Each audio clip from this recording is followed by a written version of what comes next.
We are live. Win or lose, we keep it real. Join Climbing the Pocket for Vikings final score. Skol Vikings!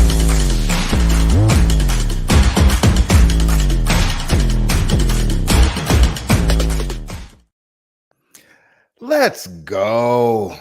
What's going on, y'all? Jason Brown here with my man Flip Mozzie, up late watching the Vikings do the improbable, the incredible. The Vikings just beat the 49ers, and all the doom and gloom from a couple weeks ago. It's a whole new season. We're back, baby. We are back. Flip, my man, how you doing, baby? How you been? What's cracking, man? I'm doing well. What a win. You know, when Greg Joseph missed that field goal, you know, things got real tight again. In front of all those Niners fans. Apparently, people in San Francisco just be looking for any excuse to get out of that city, go watch their team play in Minnesota. But we got the win, man. Yes, and sir. we've now won 2 in a row. We've now won a home game, a 2023 home game. The upset win the Vikings needed to give a little life to this season. There was some good, there was some bad, but that's every game in the NFL. We got the W. Where you want to start, Jason? I don't even know, man. Like, when going through the game, it starts off, and it was like, man, here we go again. Third play of the game, I think it is. Addison just gets a big boy ball ripped out of his hands, and we're like, here we go. But, man, Addison came back from that play to absolutely dominate the rest of the game. Kevin Big O'Connell, boy, pun intended, or big boy, not pun intended? I mean, he just got big boy. He came in there. It was like Big Brother just came and took it from him. Okay. And not like Big Boy, the halftime show. No. And then, I don't know. Brian Flores, Kevin O'Connell, they heard us, man. They heard all y'all talking trash about the play calling. Kevin O'Connell dialed up a great game. Brian Flores, I don't know what this defense was. I think they said six takeaways coming into this game.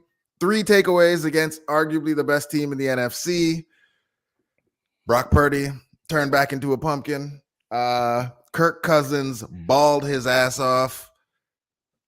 I don't even know. Flip, like, for you, who's your offensive player of the game? Well, I think anybody's answer is going to be Jordan Addison. You got his stats up, Jay? I got him up. So Addison on the day, 7 receptions, 124 yards, 2 touchdowns on 10 targets. And we're not even talking about one injury scare. And we're not even talking about the pass interference flags that he was drawing all game long. They couldn't cover him, man. They just could not deal with him. They could not cover the man, and I'm no schematic guy. I don't know how this relates to what the Vikings offense decided to do without Justin Jefferson compared to with Justin Jefferson. But either way, I get the feeling that when JJ comes back, we got 2 studs. That's great. That's great to hear. And I don't know if we can say that. I mean, there's no such good thing as an injury in the NFL, but Justin Jefferson resting that hamstring injury breeds opportunities for players, and Jordan Addison made the most out of that opportunity. They decided to feature him in this game. TJ Hawkinson also played well, but the player that we got to focus on is Jordan Addison and what this can mean for the Vikings if they've got 2 stud receivers and the highest paid tight end in the NFL going forward. I mean, I want to show some love to Kirk Cousins. Like, there were a lot of questions. And I mean, if we go back just a week to what this offense was going to look like, sans JJ, and like, they didn't do much last week to make us feel like, you know, there were going to be rosy days ahead. And Kirk, you know, there was an interception, Miles was very upset that Kirk threw that pass. Jordan It Addison, was a bad decision. it was a bad pass, bad decision. But he bounced back and balled out throughout this game. Jordan Addison was uncoverable, but even when Jordan Addison had to take a break, you had Brandon Powell out there. Powell. You had KJ. Like, Kirk was really just getting the ball to everybody, getting everybody involved. TJ Hawkinson with 11 receptions on the day. They just could not stop him. And, you know, the narrative about Kirk, and like they even were talking about it on the broadcast. He was 2-10 on Monday Night Football coming into this game. And he was absolute lights out. And wow, you going all the way high with it. Leverage moments. Kirk was unstoppable on third down. Like, who is this man? And what have they done with Kirk Cousins? Because, all the things that the last time we were on here talking about him seeming skittish in the pocket, unsure of where to go, and all of those things, Kirk was just dialed all the way in. It was a beautiful thing to see. And, like, I love it. I love it. You got to give flowers to the offensive line, too. I mean, do we trade Ezra Cleveland? Is he tradable now? Dalton Reisner comes in. O-line has one of their best games against one of the best defenses in the NFL. You got to give him flowers because Kirk had clean pockets to just deal those dimes all night long.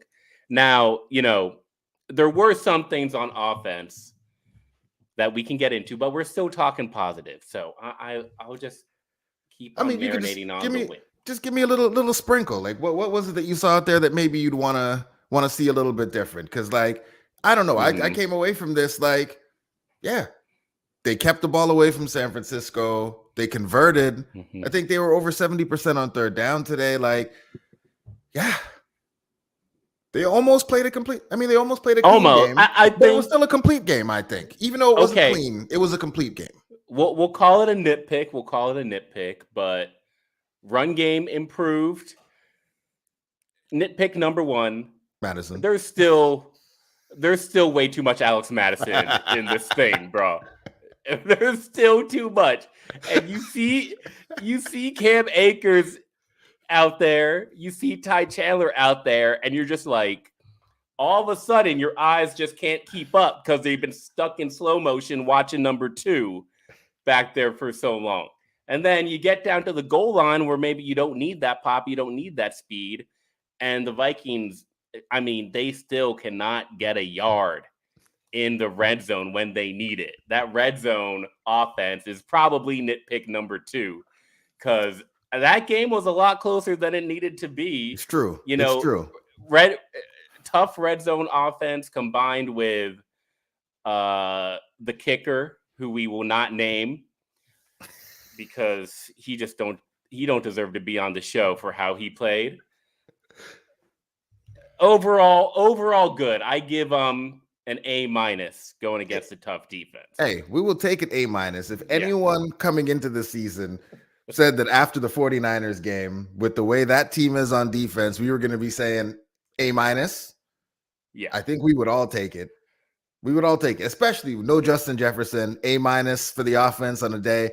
But you're right. The red zone, terrible. This is one of those games where it was a clean game. It wasn't a clean game, but I did feel like the first complete game they played and all season long.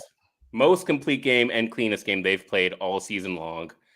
I don't know why they make us wait. I don't know why it's always got to be these one-score games, but thank you, Minnesota, for looking like a football team, like an actual football team. And no, Aaron, I cannot believe that shit. Football. I am still a bit in disbelief, but I'm loving every minute of it. Like in 2 weeks, I get to go watch this team hopefully blow out the Atlanta Falcons in Atlanta. Like, that's going to be good times. But I'm having a difficult time believing this one because when you think about this game, this is the type of team historically, especially recent history, that has just decimated the Vikings. Like, we just get destroyed in the trenches against a team that's built like the 49ers are built. We can't hold up in the pass game. We can't hold up in the run game. We generally aren't able to run a functional offense against a team that is constructed like the 49ers are constructed. And we came out here and put an absolute clinic offensively on this team. And this is what we've been saying we wanted to see all season. This is what we needed, is that the offense converting those third downs, keeping the defense off the field, which is a huge part of protecting the defense. Yep. And then the defense being opportunistic and getting takeaways when they need to. Like, that's the recipe. That's the way this team has to win. And they stepped up and did it in the biggest game of the season to date against arguably the toughest opponent of the season to date. And you absolutely love to see it. You love to see it. Something to cheer about. Absolutely. And I was right there with you, Aaron. Just like up until the very end, they missed that kick, and it was like, oh man, like, why can't it be easy? You know, like, here we go. But then again, you remembered you're playing against Brock Purdy, which I think is Flip described him. He's like a broke man's Kirk Cousins. So you felt they might okay. They might be begging Kwesi to let him take Kirk back on the flight with him after the way that Brock Purdy played. I'm telling you. Oh man. And look, would you ever see this a day that we're here this season with the folks in the comments shouting out the Vikings defense? Vikings defense played solid. Whew. They played fast. We got to love it. So speaking of the defense, I mean, there's a very obvious answer here. Miles, midway through the game, shouted out Cam Bynum, said that, you know, he is our best defensive back and he doesn't think that should be anything anyone argues about. Comes up 2 picks in this game. Anyone else stand out for you on defense? Oh, man. I mean, Danielle Hunter is just being Danielle Hunter things. I think, you know, it was more of the speed they were playing with because they seemed more rested than anything else that really popped out to me. I mean, there were still plays to be had. You know, Brian Flores was still blitzing like crazy. And Cam Bynum, the 2 interceptions he made, really, I mean, they weren't the most difficult interceptions. They were great reads of the quarterback. But yeah, I think defensively, you give him the game ball. I will ask you, Jason, no Debo, no Trent Williams. Does that downgrade the defensive performance for you? Or, you know, are you still like, look, we still had to go against the best player caller in the NFL, the best running back in the NFL, one of the best tight ends in the NFL? You know, how do you just balance that, how the defense played with who they were going against? It's the NFL, so people are going to be banged up. But the 49ers are still a great team with great depth. I mean, Trent Williams was out, but it wasn't like you were really pointing to like Danielle Hunter or anyone completely just taking over and wrecking the game because he was gone. So like the offensive line for the 49ers still played well enough. So like I'm not downgrading that part of it. And ultimately, like, it was our defense that had to show up. Like they were missing. I mean, sorry, it was our offense that had to show up. We were missing players. They were missing players on the offensive side of the ball, but our offense played keep away. Like there was a point there in the second half where I think San Francisco only had 3 possessions in the game just because of how, like, granted, each of those possessions took them to the red zone, I think, but we just played keep away. Our offense was so good, so dialed in that like we just kept them off the field. And I think ultimately that's the formula that this team has to go with, because our defense still isn't great.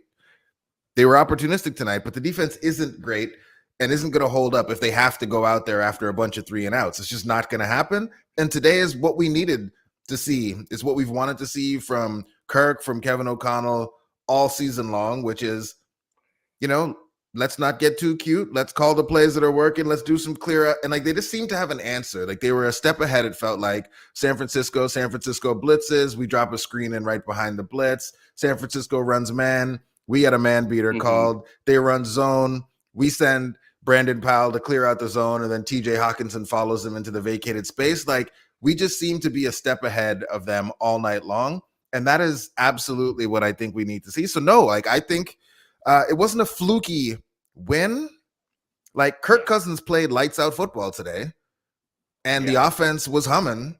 So like, no, this is the game. This is the win. This is what we need. Their guys were there on defense. So no. The defense for me, it's like the fact that you can't totally pick a player of the game. It just speaks so. It's just a great thing to see Brian Flores come here, and it's like it's just players making plays. It's like DJ Wanham flashing for a tackle for a loss, Jordan Hicks batting down something at the line of scrimmage. Jaquelin Roy getting a stop. Cam Bynum getting 2 picks. It's all these different players making plays at any given time that is just so much better to see than, a couple studs who it can only be them. It feels like anybody on this defense can make a play at any given time when they're clicking. Yeah, and let me see. Like, if I had to pick a person on defense, like Danielle was getting pressure tonight, it felt like. But yeah, like it was an all-around just team defensive effort, excuse me. Yeah. And that's what you love to see. That's right, Jackson. We love to see it. An actual defense with an identity that, after all the smack, all of us were talking earlier in the season about all the blitzing, and hell, they were talking smack on the broadcast tonight about how much we blitz and don't get home and how we blitz and we don't get pressure, but it's getting the ball out quick, taking pressure off of our DBs and letting people rally and make plays. And then like tonight, you get Brock Purdy, as Arif Hassan pointed out on the timeline. As much as people want to look at Brock Purdy's box score stats and say that he's balling, he's, I think, top 5 in turnover worthy plays coming into this game, and we capitalized on it today. He threw he's been throwing those lollipops all season. He just went against a secondary that can actually catch today, and there we go. It's what we do. We shut Purdy down. We shut Tyson Bagent down. We shut Bryce Young. Quarterbacks don't want to come at us. I mean, we're going down the schedule. Hot take schedule on the schedule right now, Jason. Oh boy, here we go. At Green Bay, win or loss. I mean, I feel like, did you watch Green Bay play yesterday? No, why would I watch Green Bay? Oh my Lord. I mean, I try to see what's going on in the division, and Lord they lost to the Broncos, bro. All right. At Atlanta, what you got? I mean, they better win that one because I'm gonna be in the stadium. But Desmond Ridder is like, I also watched that awful game, and Desmond Ridder, I think, had the Falcons had 2, like, not just red zone turnovers, but like 2 like end zone turnovers. Like Ridder was walking in and fumbled through the end zone as he was running in on a quarterback run. Like, they're terrible. We better beat them. Versus New Orleans. I mean, at home. Derek Carr also terrible. We should beat them too. At Denver. I mean, come on, bro. Like, come on, man. All right. Home against the Bears. I mean, again, dubs. At the Raiders. I mean, dub. You're going to be in the building for that. So they better win that one. So you're saying that we're in the middle of an 8-game winning streak right now? I mean, there'll be one stupid game in there that we forget how to play football, but we should win at least 6 of these next 8. At least 6? Yeah. But we will be favored in all of them. We should be favored in all of them. But like, it is the NFL. So Vikings fans coming off of this win, big upset win, should be able to say, you know what? We should be 9-4 heading into the home stretch of the 2023 season. That doesn't seem crazy. That doesn't seem crazy. Like, we're going into a stretch where, like, we're gonna have the best quarterback in like the next 8 games we play. Like, that seems like an insane thing to say, but like, and by a decent margin. It's not like one of those things where we're like arguing like Kirk and this other guy who are in the middle of it's like Kirk and some like bottom third quarterbacks that we're going against. Like, we should be able to win these games. So 9-4. That's the eyes on the prize. Let's just get to 9-4 and see what happens. We'll see what happens. I'm looking ahead. I don't actually have to play the game, so I can look ahead. We get to look ahead. I can look past the Green Bay Packers. If you ever want to have some fun, some Schadenfreude, you go check in on Packers Twitter now that they don't have a Hall of Fame quarterback. It is delicious over there these days. And Harry, I think there's some things that we can nitpick around Yeah, there's definitely some things. I wouldn't even just say the 50-yarder. I would also say choosing to kick field goals in the red zone when you're that deep. Like, go for it. No. Try to get some touchdowns. You Put got to some kick those touchdowns on field the board. goals. Not Bro, all. your team is telling you that they can't get a yard. I mean, Your stop trying to team be is tough. telling you. Stop trying to be tough. Like, at some point, stop trying to be tough in the red zone. It's not who you are. Spread them out. Throw the football. So what you're trying to say is don't give the ball to Alex Madison. Stop it. Yes, don't give Madison the ball. Don't bring more tight ends in. If you're going to bring the tight ends in, bring them in to play action, but stop giving Madison the ball down there. Like, it's not going to work out for anybody ever. Like, just don't do it anymore. I mean, and like the one where they tried to throw it to Madison in the red zone. Oh, which also I might put that on Kevin O'Connell as well, because you're asking Madison to do too much. That's more than he's capable. You're asking Madison to go and run, throttle down in the zone, do a Zampese route, throttle down. It's too much. It's too much. You know, just let him sit down. Akers, Chandler, let one of them go in there. Somebody with some juice. It was not a bad throw. Kirk was trying not to get that man killed. He can get the ass. You're right, Alejandro. He is. There's just too much red zone Madison. He's doing the best he can, but you know, we'll get back to the positivity because, like, we just beat the 49ers. Shout out to my man Jethro, my PT up here, played college ball. He actually was the trainer for one of our players, Villain. You know, shout out to him. Also, Ottawa boy, but he's a 49ers fan. So, Jet, I'm be hollering at you tomorrow because you know you were talking cash shit coming into this game, and look at you now. We can do the same. Frank Piasta trying to put it in the chat before the game. We here, Vikings are here. Okay, you don't know nothing about Kirktober. Let's go. So I'm again put you on the spot. What was the moment in the game where you actually started to feel, hey man, we're gonna pull this out. We're gonna win this thing.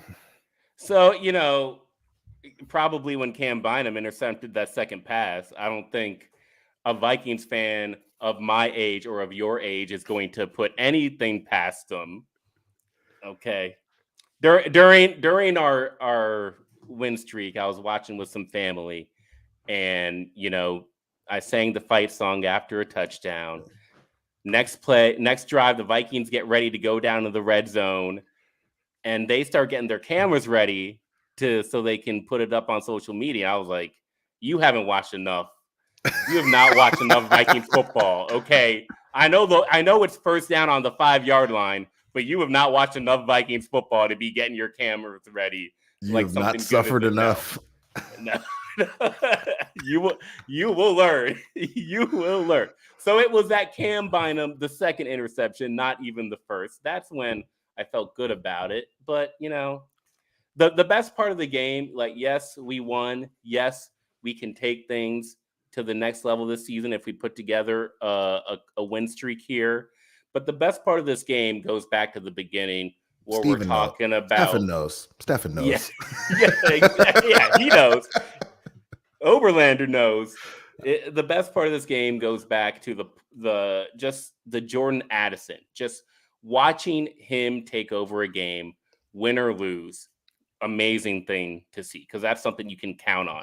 You know, watching Cam Bynum grow, watching a Caleb Evans, you know, guys like DJ Wanham continue to make plays.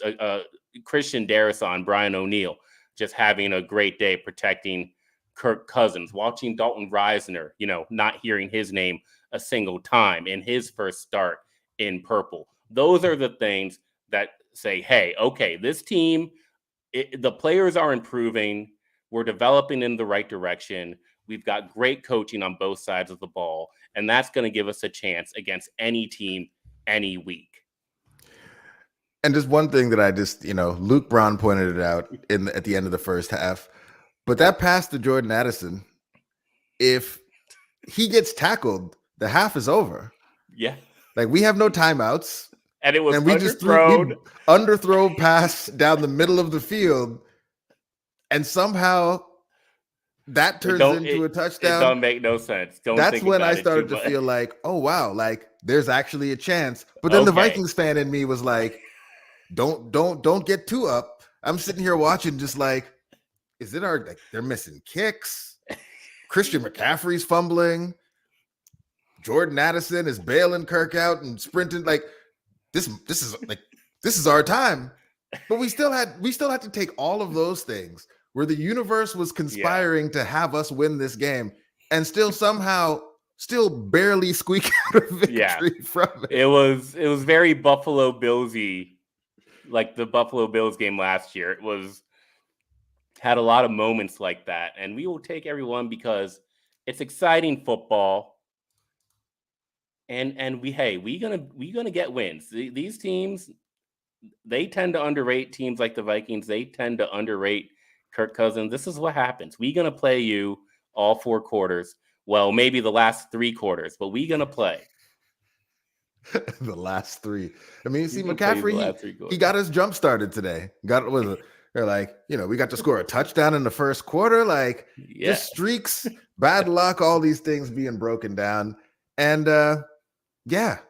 not much else to say, but just Skol Vikings. Super stoked about this win. And we'll be back. We'll have folks on. We'll have shows all week celebrating this win, looking ahead at this schedule with some very winnable games, which just might be another way of us giving ourselves hope so we can be crushed, because I'm sure the 49ers fans were looking at this game being like, look at this really winnable game, and joke's on you. But to everybody watching live, to everybody listening later on, we appreciate you. Like, subscribe if you have not already, and Flip, what do they say? They say Skol Vikes. Yes, sir.